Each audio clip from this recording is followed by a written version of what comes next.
Next door గర్ల్గా కనిపించే సమంత బూతులు మాట్లాడుతుందా? అబ్బాయిల కన్నా ఎక్కువ అమ్మాయి ఫ్యాన్స్ను సంపాదించుకున్న సమంత నోట బూతులా? అవునట. తెలుగు ఇండస్ట్రీకి వచ్చిన కొత్తలో సమంత మొత్తం బూతులే మాట్లాడేదట. అయితే అందులో ఆమె తప్పేం లేదు పాపం. తెలుగు నేర్పించమని ఎవరినో అడిగితే వారేమో సరదా కోసమో మరేందుకోసమో మొత్తం బూతులు నేర్పించారట.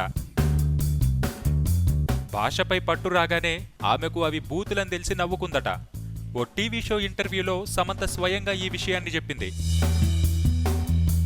తనకు మొదట తెలుగు రాకపోవడంతో ఏది నేర్పించినా నేర్చుకునేదాన్నని, కానీ ఇప్పుడు తెలుగు స్పష్టంగా మాట్లాడగలనని అంది.